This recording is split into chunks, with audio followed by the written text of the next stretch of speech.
The Defense Department and the CIA talked him out of that because, like, Mr. President, it's not going to get anything. It's going to go over the missile silos. The missile silos are going to be closed unless you decide you want to launch a missile at the time. They're not going to get anything they couldn't get from orbit.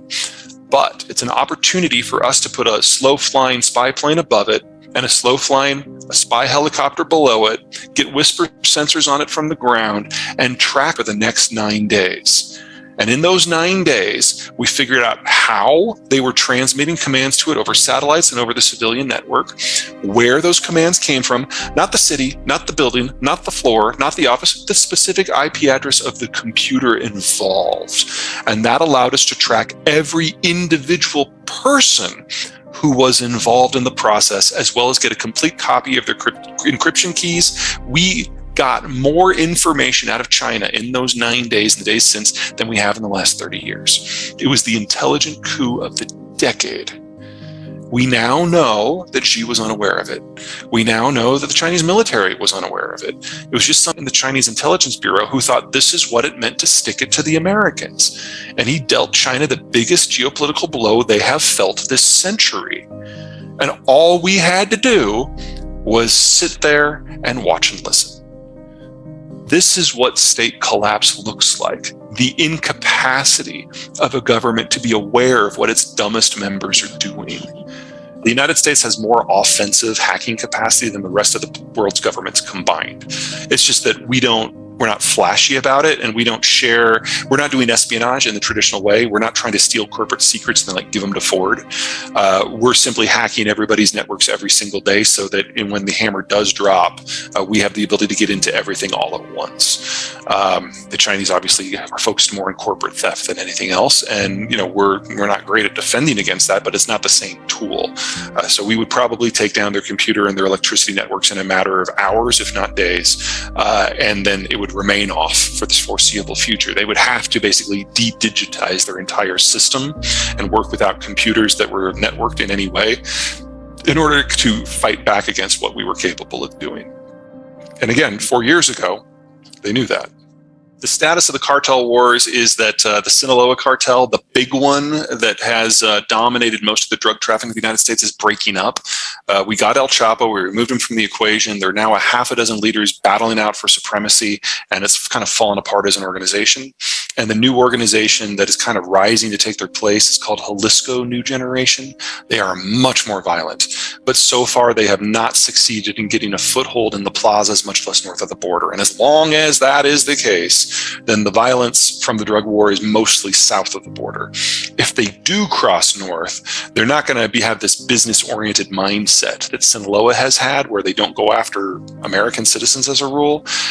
They will go in and they will shoot sheriffs and bomb police centers, and we'll have a very, very different conflict on our hands, and we will almost overnight think of things like trade in Mexico in a very different light.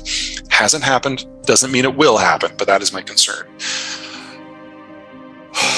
The second thing that I'm really concerned about is the existence of Donald Trump in this presidential election at all. He has a lot of ethical baggage. He's already been voted out once. He's now campaigning under indictment, and a plurality of the people who identify themselves as Republican will follow him to the end. And as long as that is the case, the Republican Party is no longer the party of math and maps and business and national security and rule of law. And that is a loss. I have always considered the Republicans to be the adults in the room, and now they're being just as ignorant as stupid as the far left has always been. And that has changed the nature of the political conversation. And it means that the other factlessness that we're used to seeing out of the more socialist wing of the Democratic Party has now come for the single largest wing of the Republican Party. And that makes it very difficult to have a political conversation in this country. And that, unfortunately, looks like it's going to fuse with the drug war. One of the conversations going on in the hard right is that we should use our military to attack the cartels within Mexico. Let me start by saying that if we could drop a 500-pound bomb on something in Mexico to end the drug war, we would have done that 40 years ago. It's a much bigger problem than that. And even if we succeed in taking out all of the leadership of all of the cartels, that doesn't change the nature of the drug war. It just makes it more violent as different factions fight for dominance. Keep in mind that these are not terrorists. Terrorists use violence as a mean to a political end. They have a political goal in mind. Cartels are businesses after a fashion. They are responding to the factors of supply and demand, and taking out the leadership doesn't change the supply or the demand. In addition, we would be limited in our strikes to where we could actually reach. Most American military capacity, especially things like special forces, couldn't reach as far south as Mexico City. We would have to focus on the border zones and the northern border states. The northern border states are our best friends on the planet. They are more pro-American than most American politicians. These are the people that are integrated into NAFTA supply chains. Politically, economically, socially, culturally, they are on our side. And if we bomb them, they won't be anymore. Disrupting the trade links of NAFTA by using military tactics in the northern states would destroy the world's most efficient supply chains and the only supply chains in the world that we are actually dependent upon.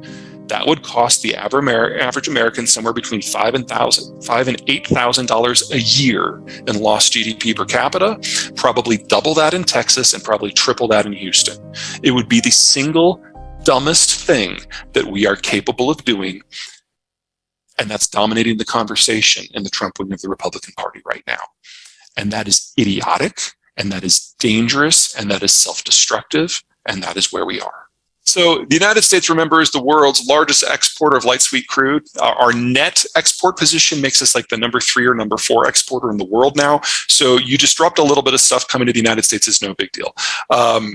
The Iranians now have grabbed 6 tankers, if memory serves.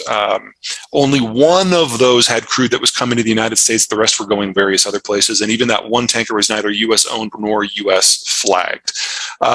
In the end, all of those tankers were ultimately released.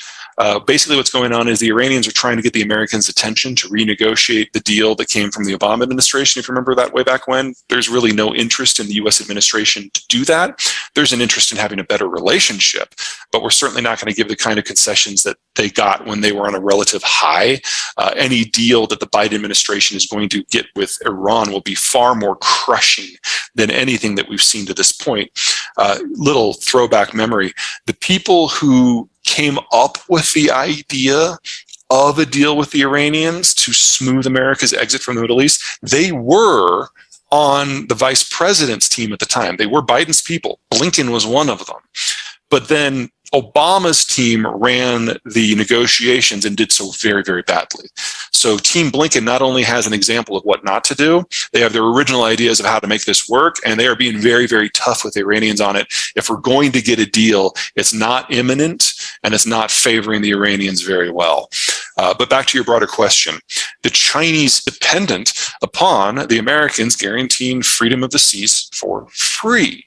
And if that's no longer the case, China absolutely lacks the capacity to do that for itself.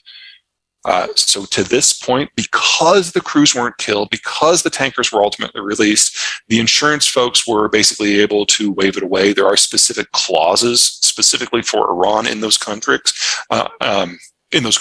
and there's a grace period. We didn't go by any of the grace periods, but the real loser out of this is absolutely China.